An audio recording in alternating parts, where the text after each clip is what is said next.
안녕하세요. 진정 토크입니다. 지금 대한민국이 탄핵 전국에서 거의 준 전시 상태로 지금 가고 있는 게 아닌가 생각이 듭니다. 토요일이면은 탄핵을 인용하라는 쪽, 탄핵을 반대한다는 쪽에 집회가 열리고 서로 이 노란 리본 달고 촛불 든 분들과 태극기 든 분들이 우연히 마주치기라도 하면은 거의 노려보면서 싸울 듯이 그런 분위기입니다. 이게 전쟁이 아니고 뭐겠습니까? 탄핵을 인용하든 기각이 되든 이게 심각한 문제가 일어날 거라고 다들 예측을 하고 있고, 이런 그 불안한 이 나라 사정 때문에 밤이면 잠이 안 온다는 분들도 점점 많아지고 있습니다. 과연 어떻게 펼쳐질 것인지 오늘 다시 한번 짚어보도록 하겠습니다. 오늘 전 제15대 국회의원이셨고 북한 민주화 포럼의 상임 대표이신 이동복 상임 대표님을 모셨습니다. 네. 안녕하세요. 또 시간 내주셔서 감사합니다. 점점 더 이게 치열해지고 있거든요, 양측이. 네. 보시면서 어떤 생각? 지금 이제 탄핵 정국이죠. 이 탄핵 정국이라는 것이 작년 11월부터 이제 그 소위 특검이라는 게 시작이 되고, 그 다음에 이제 국회에서 12월 달에 탄핵 소추가 결의가 돼가지고, 네. 현재 이제 그 탄핵 심판이 시작돼서 지금 벌써 한 60일 지나고 있죠. 네. 그동안에 이 대한민국이라는 나라 형편이 말씀이 아닙니다. 지금 그 정 대표가 말씀한 대로 준 전시를 방불케 하는 일종의 내란 상황이 지금 벌어지고 있다, 이렇게 볼 수 있죠. 근데 이런 상황이 이제 사실은 막판을 향해서 가고 있습니다. 왜냐하면은 이 특검이라는 것이 그 특검법에 의해서 법정 수사 시한이 있는데, 그 수사 시한이 이제 앞으로 한 일주일여 남겨놓고 있어서 그 법대로라면은 이제 어차피 이제 그 끝장에 오게 돼 있고, 그 다음에 현재 이 심판도 이제 뭐 여러 가지 그 이제 설왕설래가 있지만은 그 종결 단계로 지금 가고 있기 때문에 이제 소위 이제 마지막 그 이제 종장이 전개되고 있고, 종장이 전개되는 결과로 해서 우리가 또 어떤 상황에 직면해야 되느냐 하는 걸 가지고 사실은 전율을 느낄 만큼 심각한 상황이 지금 전개되고 있죠. 네. 그래서 이게 너무 빨리 전개되는 거 아닌가요, 이게? 사실 그렇습니다. 이렇게까지 할 이유가 뭔가? 맞습니다. 그 이정미 그 헌재 소장대행의 퇴임 일자에 맞춘다는 것 자체가 설정이 말이 안 되는 거라고 생각이 듭니다. 그러니까 이 시점에서 우선 제가 그 생각하기에는 이 탄핵 정국이라는 게 도대체 뭘 가지고 우리가 탄핵 정국이라고 하느냐 하는 것을 좀 짚어보고 다음 화제로 넘어가는 것이 이 프로그램을 그 시청하시는 분들한테 이해하시는 데 도움이 되리라 생각합니다. 이 탄핵 정국이라는 게 그런 거예요. 그 이제 아까 말씀드린 것처럼 특검의 수사가 시작되면서 이제 벌어진 것인데, 이 특검이라는 것은 이제 이 지금 현재 특검의 양상은 박근혜 대통령을 피고인으로 해서 박근혜 대통령을 법적으로 어떤 이 처단하는 것을 목표로 하는 일종의 이 사건이 되어버렸어요. 근데 사실은 이것이 같아요. 사실은 이게 그렇지가 않은데 이게 이상하게 되는 것이죠. 왜냐하면은 이제 대통령이라고 하는 우리 그 이제 헌법상의 존재가 있죠. 그 대통령은 헌법상 권한도 가지고 있고 의무도 가지고 있고 또 보호장치도 가지고 있는데, 그 대통령은 헌법 제84조에 의해서 내란과 외환의 죄를 범한 경우를 제외하고는 형사상의 소추를 받지 아니하도록 돼 있어요. 그건 이제 대통령이 되는 분이 대통령으로서의 직무를 수행할 수 있게 하기 위한 하나의 보호장치가 헌법에 규정되어 있는 거예요. 그런데 지금 특검이 지금 진행되고 있습니다. 작년 12월 달에 국회에서 이제 박근혜 정부의 최순실 등 민간인에 의한 국정농단 의혹의 실체를 밝히기 위한 특별검사 등에 관한 법률, 이게 이제 법률의 공식 명칭 아주 길다랗죠. 이 법에 보면은 15가지 항목에 걸쳐서 이 수사하게 됐는데 15개 항목 중에서 14개 항목은 그 항목별로 그 수사 대상이 특정돼 있어요. 거기 보면은 대통령이라는 말은 한마디도 안 나오고 최순실 등에 의한 뭐 이런 죄 저런 사건 저런 의혹 이렇게 이제 특정돼 있단 말이에요. 그런데 이제 마지막 15항에 이 사건을 수사하는 과정에서 인지되는 관련 사건도 말하자면 수사 대상으로 삼는다 해가지고 그렇게 애매모호하게 해놓으니까. 그렇죠. 이 네. 특검법은 그 대상이 특정되어 있는 것은 최순실이 관련되어 있는 여러 가지 유형의 사건과 의혹을 다루게 돼 있고 그 인지되는 관련된 사건은 부차적인 것으로 되어 있는데 네. 지금 특검은 처음부터 이 박영수 특검은 처음부터 최순실 문제는 오로지 박근혜 대통령을 문제 삼기 위한 하나의 이 경로로 사용해 가지고 오늘 왔단 말이에요. 그러면 지금 특검이 대통령을 대면하겠다는 등 뭐 청와대를 압수수색하겠다는 등 이런 것 자체는 애당초 특검법이 만들어질 때 규정돼 있는 내용에도 없는 건데. 없는 거죠. 이자들이 지금 막 하는 거 아니에요? 그런데요. 네. 이제 그걸 이제 이렇게 봐야 됩니다. 그러면 이러한 특검의 행동이 네. 우리 법적 근거가 있느냐 하는 걸 한번 짚어봐야 돼요. 네네. 아까도 말씀드린 것처럼 대통령은 헌법 84조에 의해서 내란과 외환의 죄를 범한 경우를 제외하고는 형사상의 소출을 받지 않게 돼 있어요. 그런데 예. 지금 특검에서 다루고 있는 최순실 의혹의 어느 부분이 내란과 외환에 해당되느냐 하는 걸 우리가 먼저 짚어봐야 돼요. 어느 부분도 내란과 외환에는 해당이 되는 게 없어요. 지금 특검에서 겨우 지금 그 박 대통령을 엮어 넣기 위해서 다루고 있는 범죄명이 뇌물죄와 그다음에 직권남용죄, 권리행사 무슨 방해죄 이런 것들이에요. 이것은 말이죠. 이 법률하는 분들이 유권적으로 얘기할 수 있겠지만은 형사상 소추의 대상이 될 수 없는 죄들이에요. 형사상 소추라고 하는 것은 이 여러 가지 형태의 법률 위반 행위 중에서 중범죄, 네. 영어로 말해서 felony, 네, 네. 이를 대상으로 하는 거예요. 그 다음에 이제 경범죄라든가, 그 다음에 사소한 법령 위반 행위는 거기에 해당되지 않아요. 그런데 이 중범죄, 소위 felony, 영어로 말해서 중범죄에 해당되는 것도 아니죠. 네?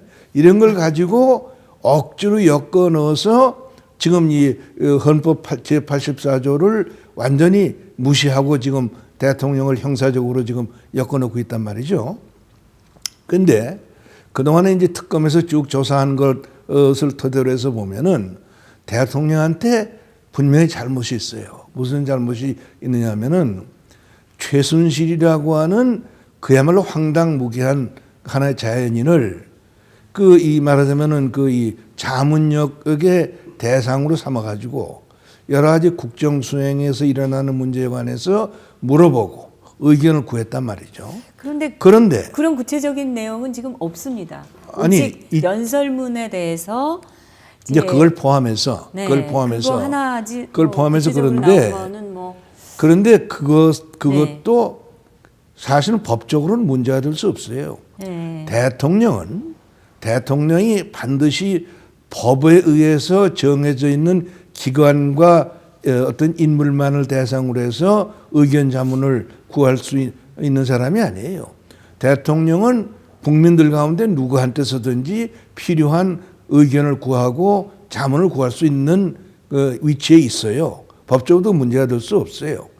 또 국내를 막론하고 많은 나라의 대통령들이 늘 그렇게 해온 거예요. 우리 역대 대통령들도 다 그러지 그렇습니다. 않았습니까? 다만 이번의 경우는 최순실이라고 하는 그야말로 허무맹랑한 사람을 대통령이 그러한 자문의 대상으로 이제 선택했다는데 분명히 일종의 하자가 있죠. 그러나 법적으로 문제가 되는 건 아니에요.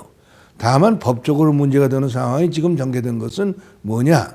그건 최순실도 아니고 고영태를 비롯해서 김무현이니 유상영이니 하는 김수현. 이런 네.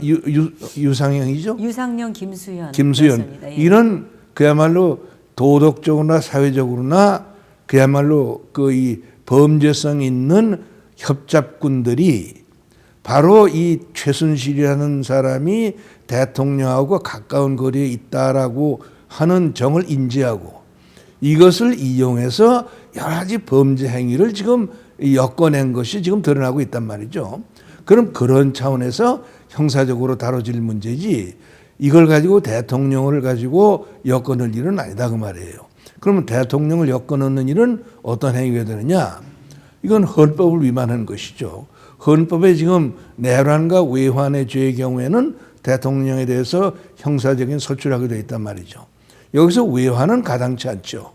그러니까 내란이라는 것은 그 형법 87조에 보면은 내란죄라는 것을 또 이 정의하고 있어요. 내란죄라는 것은 헌법이나 법률에 정한 절차에 의하지 아니하고 헌법이나 법률의 기능을 소멸시키는 행위 또는 헌법에 의해서 설치된 국가기관을 강압에 의해서 그 기능을 정지시키거나 그 권능 행사를 방해하는 행위가 내란죄예요. 네. 그러면 이 형법 조항에 의해서 본다면은 지금 특검이 지금 그동안에 박 대통령을 대상으로 해서 여러 가지 그 수사한 행위는 그 자체가 헌법의 조항을 명문조항을 위반해 가지고 국민이 헌법과 법률에 의해서 선거에 의해서 뽑아놓은 대통령의 기능을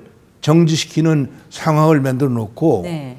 그 밖에 이 촛불 시위라는 거 하는 것을 선동해 가지고 그야말로 내란 상황을 이렇게 빚어냈으니까 특검이 하는 행동이 바로 내란을 지금 이 범하는 행위를 하고 있다고 법률적으로는 볼 수가 있다 그런 얘기죠. 그렇죠. 네. 이런 부당한 상황이 지금 전개되고 있는 거예요. 그것을 네. 우리가 국민의 입장에서 먼저 인지하고 그러한 그런 인식의 바탕을 두고 현재 상황을 보는 안목을 가져야 되겠다는 것을 먼저 말씀드려야 되겠다 이런 것이죠. 정확하게 그런 네. 구분을 하면서 분별을 할 수 있는 국민들이 지금 글쎄 그렇기 많지 때문에 않다는 그래서 게 오늘 제가 이 문제죠. 말씀을 드리는 네. 거예요. 그런 것을 먼저 바닥에 깔고 이번 상황을 봐야 된다 그런 네. 거죠. 네. 그런데 그러고 나서 이제 이 특검이 지금 하는 수사 활동이 현재까지 알려진 수사 활동은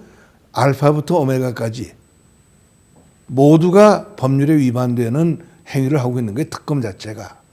그러니까 그런 행동을 하면서 70일을 허비해 가지고 네. 지금 밝혀낸 게 뭐가 있어요? 거의 없단 말이에요. 사람은 거의 여러 없으면서 잡아넣었죠. 네. 사람은 여러 잡아넣지만은 더군다나 이번에 이 문제와 이 세월호 사건이 무슨 관계가 있어요? 세월호 사건이 일어난 그 첫 몇 시간 동안에 대통령이 어느 위치에서 뭘 했든지 간에 그것이 이번 그 특검 수사 활동과 어떤 관련이 되어 있는 거예요. 그걸 억지로 엮어넣어 가지고 이렇게 이제 상황을 만들어내고 있지 않습니까? 그래서 이제 그런 이제 상황 속에서 그 70일이 흐르고 있는데 지금 그 특검법에 필요하다면은 그 30일간의 1차에 한해서 수사기간을 연장할 수 있다는 조항을 가지고 지금 30일간 수사기간을 연장하겠다는 것을 가지고 그 이제 대통령 권한대행에 지금 허가를 승인을 요구하고 있는 거 아니에요? 그 뭐 승인을 요구하는 것이 뭐 승인을 단순한 요구하는 문서행위가 정도가 아니라 완전히 지금 협박을 국민을 하고 선동하고 네. 협박을 하고 있잖아요. 네네. 이것은 그야말로 말이 안 되는 것이죠. 네. 말이 안 되는 것이고 지금 70일 동안 해놓은 것을 보면은 앞으로 30일간 이 기간을 연장해 준다고 해서 뭐가 나오겠습니까? 그렇습니다. 그러니까 이것은 당연히 그 지금 헌법상 대통령 권한을 대행하고 있는 황교안 그 권한 대행이 이것은 허가하지 말아야죠. 허가하지 않음으로 해서 일단 법적으로는 특검이 활동을 종결시키고 특검이 그동안 수사한 내용을 가지고 이것을 검찰로 넘겨서 검찰이 정상적인 국가 공수사기관의 입장에서 그동안의 특검이 수사한 내용을 한번 리뷰하고 여기에서 부당하게 이루어진 부분은 덜어내고 혹시 그 안에서 건질 것이 있으면 건져서 그 검찰의 차원에서 수사를 마무리하도록 하는 것이 국가를 위해서 당연히 해야 될 일이다 하는 것을 우리 국민들이 이해하고 그런 방향으로 황교안 권한대행한테 힘을 실어서 그 황 대행이 그런 방향으로 일을 처리하도록 해드리는 것이 우리 국민들이 지금 해야 될 일이다 이런 생각을 해야 되는 것이죠. 지금 또 실제적으로 이 촛불 그 집회에서 네. 보면은 특검 연장해야 된다. 네. 심지어 황교안 물러나라. 뭐 전부 뭐 밧줄로 다 묶어갖고 끌고 네. 다닙니다. 네. 이런 상황이 벌어지는 데서 헌재가 네. 그럼에도 불구하고 이런 어떤 법적인 검토나 이런 게 명백히 우리가 할 수 있음에도 불구하고 그런 턱없는 떼법과 같은 촛불 시위의 그 요구사항을 이게 민의라고 생각을 해서 판단을 잘못할 수도 있다고 생각하십니까? 사실은 헌재도 네. 처음부터 첫 단추를 잘못 끼웠어요. 네. 어떤 첫 단추를 잘못 끼웠느냐 하면은 그 이 헌재가 이 형법에 의하면은 헌법재판소법에 의하면은 네. 헌재가 현재 같은 건명으로 같은 그 이 문제로 형사 사건화되어 있는 부분은 헌재가 동시에 다루지 않는 것이 원칙으로 되어 있어요. 헌법재판소법에 그렇게 규정이 돼 있어요. 그렇다면은 지금 그러니까 이 특검이 진행되고 있는 사안을 애당초 받지를 말았어야 된다는 말씀 아니신가요? 우선 국회가 그 탄핵 소추 결의 자체가 법적인 하자가 있는 것이고 네. 그 탄핵 소추안이 그 헌재를 넘어왔을 때 헌재가 그 헌법재판소법에 의해서 이것을 받지 않았어야죠. 그러니까. 시작을 안 했어야 된단 네. 말이에요. 그 시작을 안 써야 될 뿐더러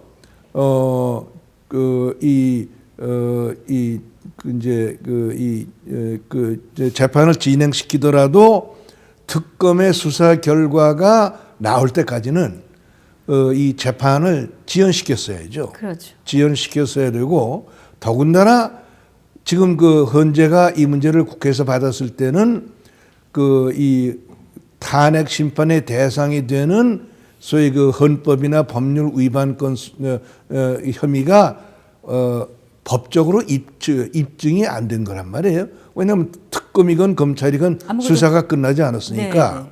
그 수사가 아직도 끝나지 않은 상태고 특검의 수사 과정에서는 대통령의 헌법 위반이라든가 그 이제 법률 위반 사건이 이 특정에 대해서 결론이 나지 않았고 뿐만 아니라 헌법 84조의 소추 요건을 충족시키는 것이 입증이 안 된 상태에서 헌재가 이것을 종결시킨다고 하는 것은 말도 안 되죠. 게다가 사실은 그 국회가 탄핵소추안을 그 헌재에 보낼 때는 검찰에서 다룬 내용을 가지고 이 뭐 대통령을 걸어가지고 낸겼단 말이에요. 그런데 그런 과정에서 검찰도 그렇고 특검도 그렇고 그 소위 그 김수현 등에 의한 소위 폭파 집단. 감청한 거. 네네. 이것이 녹취록이요. 2,300여 건이나 되는 것이 있는데 네네. 그 내용을 그 소추안에 포함시키지도 않았고 그거 아예 채택을 안 헌재에다가도 한다는 거 알리지도 아니겠어요? 않았잖아요. 네네. 그러다가 이제 막 아주 그 이제 중반 넘어가지고 특검에서 사실은 실수를 했죠. 그 2,300여 건 중에서 27건의 특검에서 유리하다고 생각하는 것만을 골라가지고 재판소에 냈단 말이에요. 네네. 그런 것 때문에 그 이 헌재에서 대통령 입장을 대변하는 변호인들이 그 2,300여 건의 녹취록의 존재를 알게 됐고, 네. 그래서 그 헌재를 통해 가지고 2,300여 건의 녹취록을 다 달라 그랬죠. 그래서 특검이 뭐 이 마지못해서 그걸 제공했단 말이에요. 그걸 가지고 지금 이제 그 대통령을 대리하는 변호인단이 지금도 그 해독 중에 있죠. 그 2,300건이 워낙 그 방대하니까 얼마나 지금 진행됐는지 모르지만은 그나마 그 중간 그 해독 내용에 의하면은 이 사건의 성격이 완전히 다른 사건으로 그 우리가 단정할 만한 내용들이 거기서 나온단 말이에요. 이것은 순전히 몇 명의 아주 범죄성의 그 아주 그 이 죄질이 나쁜 사기꾼 집단이 일당이 말하자면 이런 그 사건을 꾸며낸 정황이 그 녹취록에서 역력히 나오니까 이것으로서는 특검의 수사도 타당성을 잃어버리는 것이고, 그 다음에 헌재에서의 탄핵 심판도 그 정당성을 상실하게 됐는데, 이걸 가지고 지금 재판소에 헌재에서 그 대통령을 대리하는 변호인단이 이 2,300건의 녹취록 내용을 역시 그 이 증거로 채택을 하고 여기에 따라서 필요한 증인을 채택해서 증언을 청취하자 그랬더니 헌재에서 일단 그걸 거부했다는 것 아닙니까? 네. 그건 말이 안 되죠. 그건 이제 헌재로서는 지금 이제 헌재의 어떤 기관의 사정이 생겼죠. 뭐냐면은 헌재법에 의해서 이 탄핵 심판은 9명 전원이 재판관 전원이 회의 참석을 해야 되고 7명 이상이 참석을 해야 되고 그다음에 그 인용을 하려면은 6명 이상의 찬성이 필요한데 네.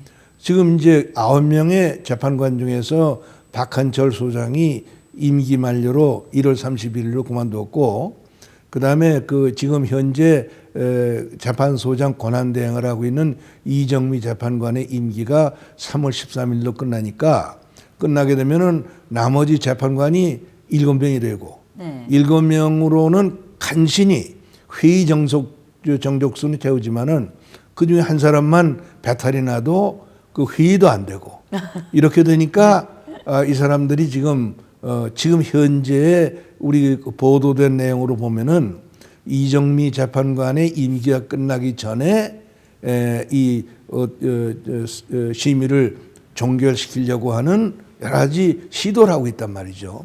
그러나 이것은 말이 안 되죠. 왜냐하면 다른 여러 나라에서의 그 헌법재판소의 운영 신뢰를 보더라도 헌재에서 다뤄지고 있는 가령 그 탄핵 심판이라든가 위헌 심판 같은 것은 워낙 중대한 사안이니까 신속보다는 신중히 그 이 심판의 중요한 그 이제 요소인데 네. 이게 무슨 그 가령 헌법재판소의 구성에 어떤 그 변동이 생겨가지고 재판 진행에 문제가 생겼다 그러면은 헌법이나 관계 법률에 그 결혼이 생긴 재판관에 대한 보충 규정이 있으니까 보충 규정에 의해서 보충을 해가지고 그 심판을 계속하는 게 법적으로나 헌법 취지상 옳지요. 당연하죠. 그렇게 당연하잖아요. 네. 그러니까 이것은 그런 방향으로 우리가 여론을 움직이서라도 네. 이 헌법재판소가 그런 그 부당한 심리를 하지 못하도록 견제하고 하는 그런 어떤 우리 국민의 어떤 그 이 영향력을 행사해야 된다 이렇게 생각을 합니다. 근데 헌재가 왜 그러는 걸까요? 어떻게 추정하세요? 글쎄, 그거는 뭐 우리가 양당 간에 볼 수 있죠. 네. 가령 실질적으로 형식적으로 어떤 문제가 있느냐면은 3월 13일 이후에 헌재가 정상적으로 심리를 진행시키기 어렵다는 것은 사실이죠. 네. 그러나 그렇다고 해서 가령 어떤 분들이 걱정하는 것처럼 그것은 이미 이 사람들이 가령 그 인용이나 기각적으로 이미 어떤 결론을 내놓고 그것을 그 이정미 재판관이 그 임기가 끝나기 전에 그 확정하려고 서두르는 것이 아니냐 이런 그 의심을 가지고 불안하게 보는 분이 있죠. 그러나 그것은 우리가 단정할 수 없다고 생각합니다. 경우에 따라서는 그 인용이 아니라 기각적으로 결론이 나 있는 상태에서 그 종결을 서두를 수도 있으니까 그걸 가지고 우리가 예단할 수는 없죠. 그러나 예단 여부를 떠나서 헌법재판소의 정상적인 운영이라는 관점에서 볼 때는 그 재판관의 결혼이 생기면은 결혼이 생기는 부분을 보충을 해서 네. 보충을 해가지고 심리를 진행시켜야 되고 사실은 외국에서 보더라도 이 탄핵 심판이라든가 위헌 소송이라는 것은 그렇게 몇 달 사이에 결말이 나는 경우가 흔하지가 않죠. 그럼요. 그러니까 네. 이 문제는 신중을 기하는 그런 어떤 그 지혜로운 어떤 그 진행이 필요하다. 이것을 뭐 강조해서 부족함이 없다 이렇게 생각을 합니다. 근데 그 지혜로운 진행이라는 게 사실 엄밀히 우리가 따지고 보면은 지금 인원이 부족하면 우리 헌법상에 9분이 계셔야 되니까 그 9분을 채운 다음에 또 수사 결과라든지 뭐 여러 가지를 다 할 수 있게끔 이렇게 해서 정족수 채우고 충분한 검토를 거쳐서 판결을 내는 것이 마땅한 일이 아니냐 이렇게 또 주장하시는 분들이 계시거든요. 글쎄 그거는 당연히 지금 근데 그거 지금 당연하고 애당초 내가 그럴 얘기하는 것도 생각을 그런 안 얘기죠. 해. 근데 지금 충원할 생각은 아예 지금 없는 것 같고. 그건 이제 현재 정치 상황이 그 이제 하나의 그 문제가 되고 있기 때문에 그런 것이겠죠. 지금 이제 헌법재판소의 재판관은 몫이 있어요. 그 이 임명을 할 때. 네. 지금 이정미 재판관은 대법원장의 몫일 겁니다. 그렇죠. 대법원장의 몫이고 이용훈 전 대법원장이 맞습니다. 그 이제 추천을 했으니까요. 네. 그다음에 박한철 소장은 대통령이 지명한 케이스예요. 네. 그러니까 이제 이번에 이제 이정미 재판관의 후임은 대법원장이 청구를 해야 되고 네. 그다음에 박한철 소장의 후임은 대통령이 지금 권한이 정지가 됐으니까 그 권한대행이 지명을 해야 되죠. 네. 근데 그 문제에 관해서 아마도 지금 이 헌재의 재판을 어떻게든지 빨리 끝내려고 서두르는 세력에서는 네. 이 후임 재판관을 임명하게 될 때 자기네들의 어떤 그 이 마음에 맞는 재판관이 될 가능성이 많지 않다라는 그런 어떤 이 생각을 하고 있기 때문에 그 후임 재판관을 임명해 가지고 그 정상적으로 재판을 진행하는 부분을 생각하지 않는 그런 상황이 나오는 것이 아닌가 이렇게 생각을 하죠. 네, 그다음에 네. 또 한 가지는 네, 이제 사실은 그 이 재판관 후임 지명이 쉬운 문제는 아닐 거예요. 네. 왜냐하면은 가령 그 대통령 권한대행이 대통령의 몫인 재판관을 지명을 할 경우에 가령 그 이제 지금 탄핵을 주장하는 세력에 비위에 맞는 분이 안 될 가능성이 많죠. 그러면 그것을 가령 이 촛불 시위를 선동하는 세력이 그대로 수용할 것이냐. 그러니까 지금 가령 지금 야당의 대권 주자로 선두에 있는 사람이 공고연하게 그런 얘기를 하잖아요.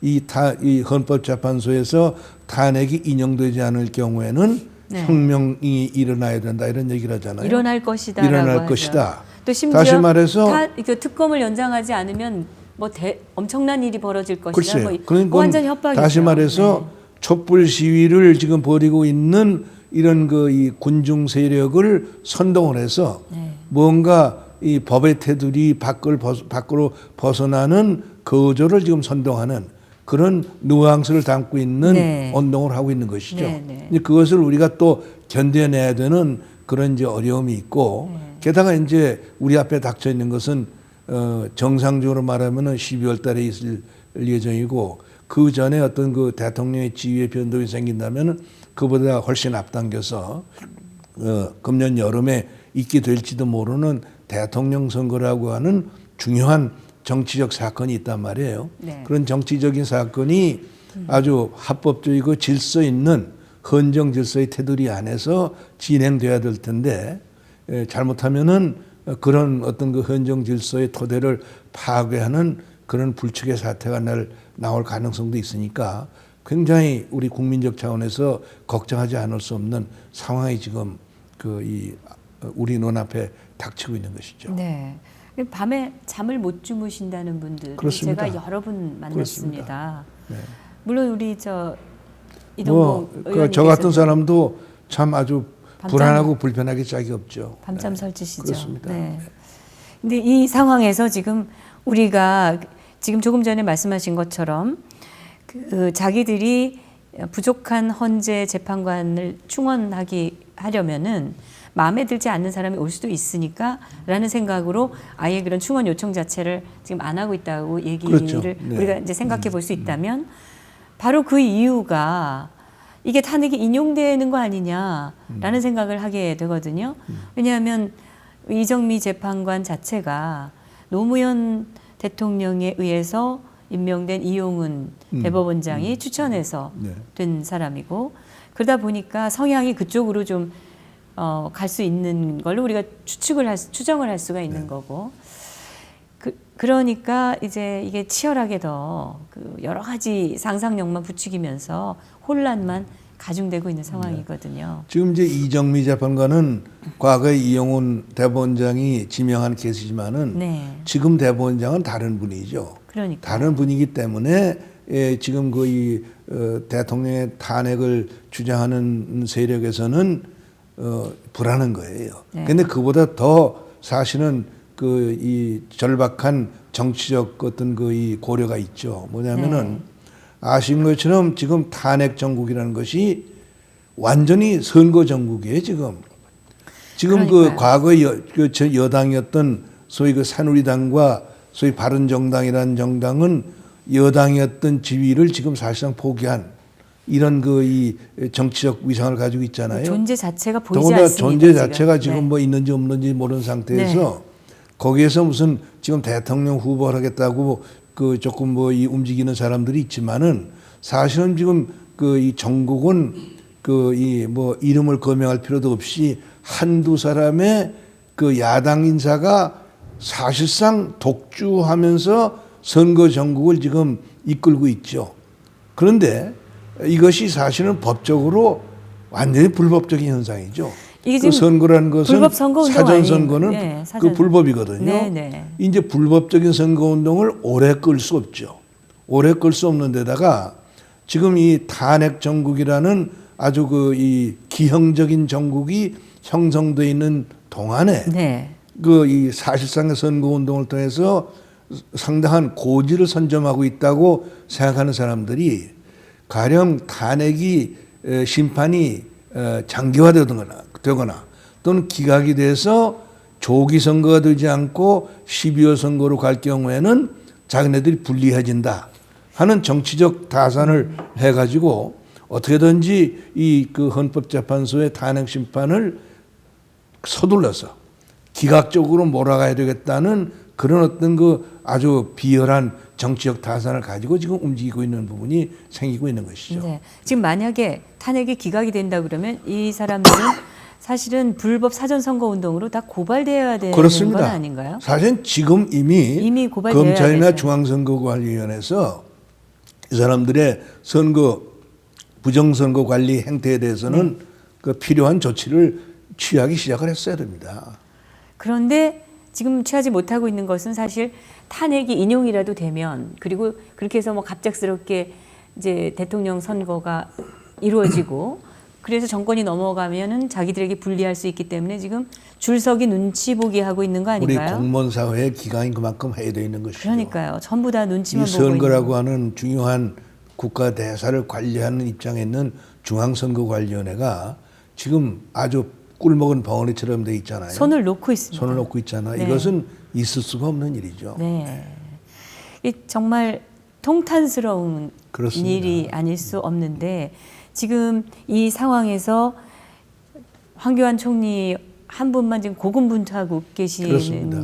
그런 모양새예요. 네. 그러나 이제 다행스러운 일은 네.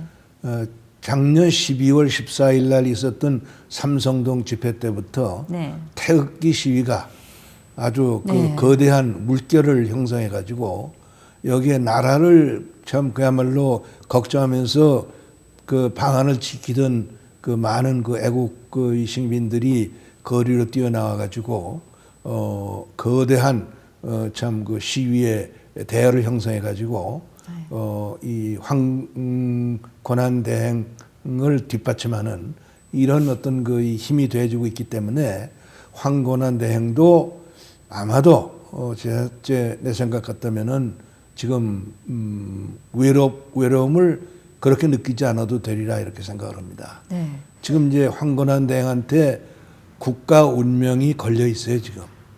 그렇습니다. 그 황곤한 예, 대행이 네. 참 그 결기를 가지고 소신을 가지고 올바른 어떤 그 국정을 관리하면은 나라가 살 것이고, 가령 황곤한 대행이 용기를 상실한다면은 우리나라는 뭐 파국으로 가는 것이다 이렇게 봐야 되겠죠. 만약에 지금 대통령께서 잘못을 정말 많이 하셨다고 우리가 설사 그렇게 가정을 한다 하더라도 지금 벌어지고 있는 이 탄핵의 과정이라든지 절차라든지 또는 재판이라든지 이런 게 지금 특검 조사까지도 하나도 지금 법에 따라서 정확하게 가고 있는 게 없거든요. 그렇습니다. 네. 설사 잘못을 다 했다고 하더라도 이렇게 처리하면 안 되는 거 그렇습니다. 아니겠어요? 네.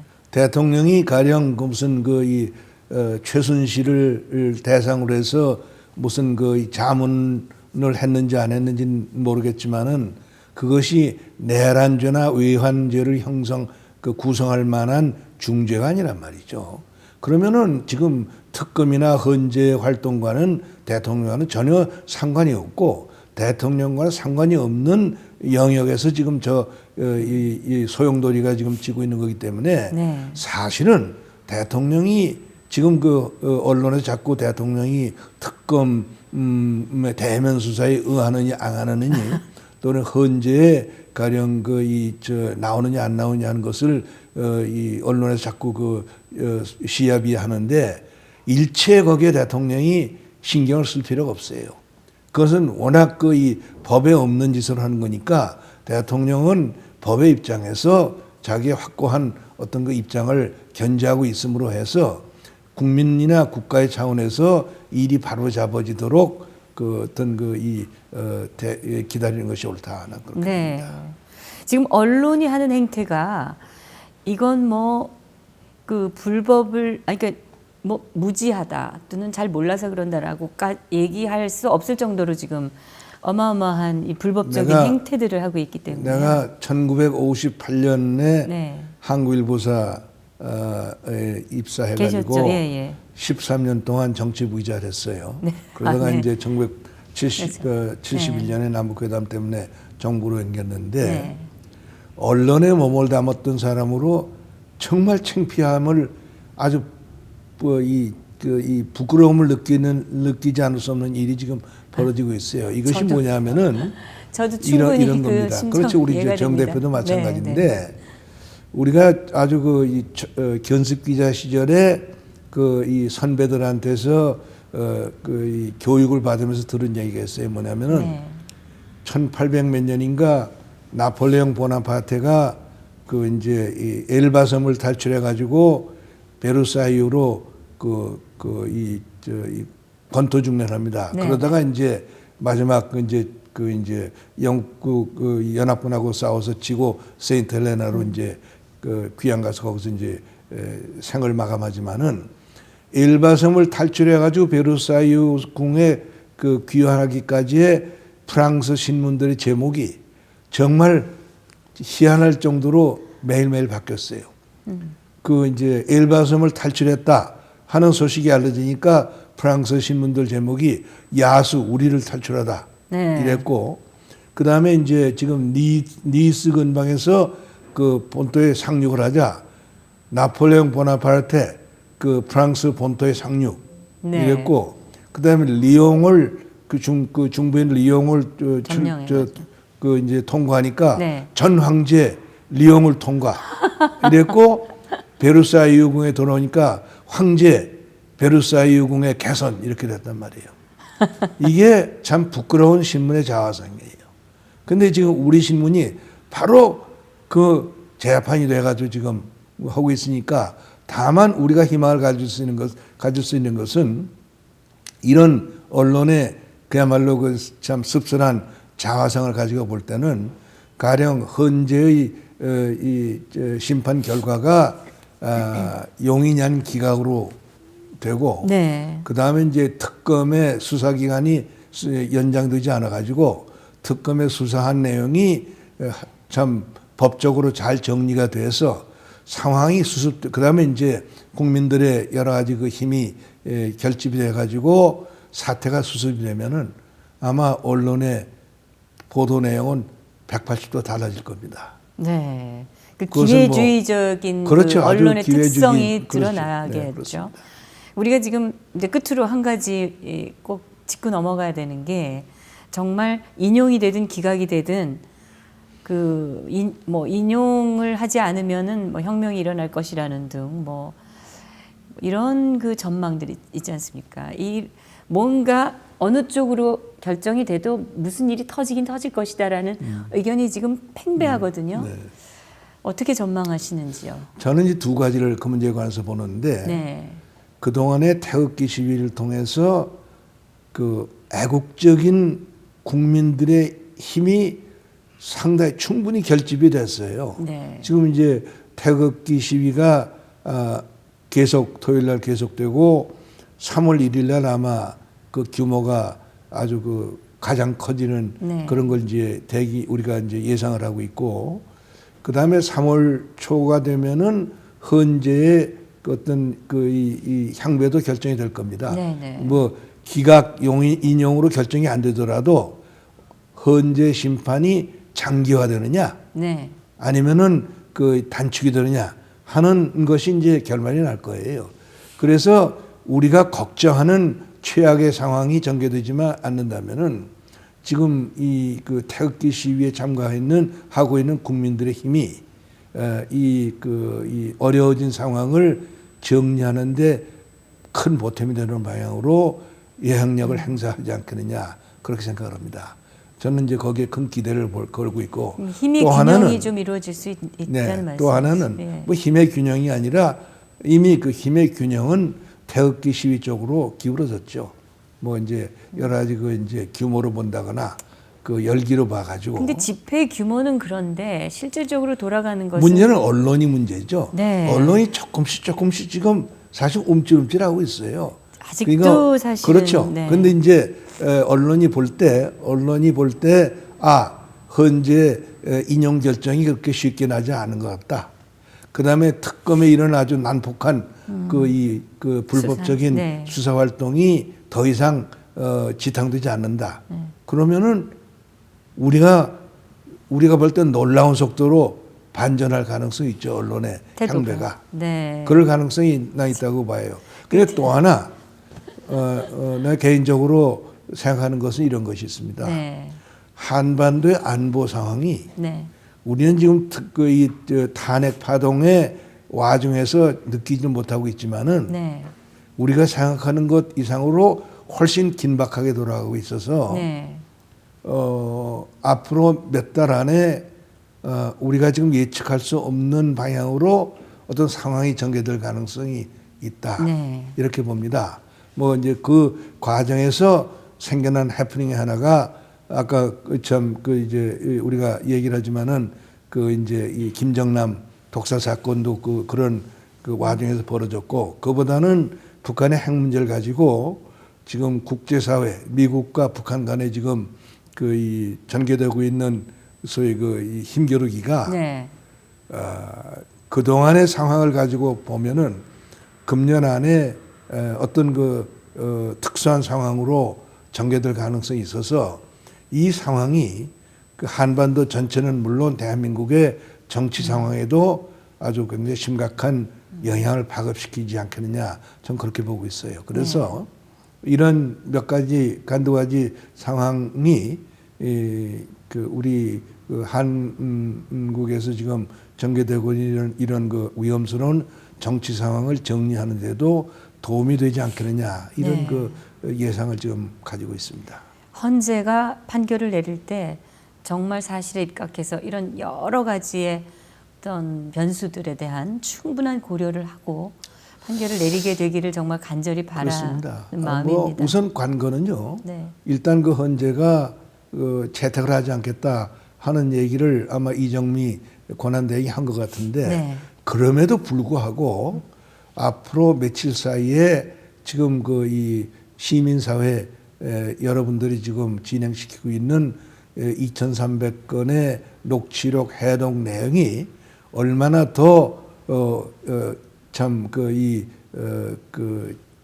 이상한 방향으로 드러나느냐에 따라서 헌재가 그것을 이 증거로 채택하지 않겠다는 입장을 과연 견제할 수 있겠느냐? 저는 그건 큰 의문이라고 생각합니다. 네, 그것 또한 큰 변수가 될 수 있겠네요. 네, 아주 그렇습니다. 긴박한 얼마 남지 않은 기간이지만 그렇습니다. 아직도 변수가 남아 있네요. 그렇습니다. 네. 앞으로도 이제 저 사람들이 가령 3월 10일 이전에 종국을 염두에 두고 지금 헌재의 진행을 지금 밀어붙이고 있다면은 네. 그 안에 변수가 없는 게 아니에요. 예. 그 안에 변수가 또 나올 겁니다. 계속 그냥 정신 똑바로 차리고 지켜보는 그렇습니다. 수밖에 없네요. 그렇습니다. 네. 아, 오늘 귀한 말씀 정말 감사합니다. 수고하셨습니다.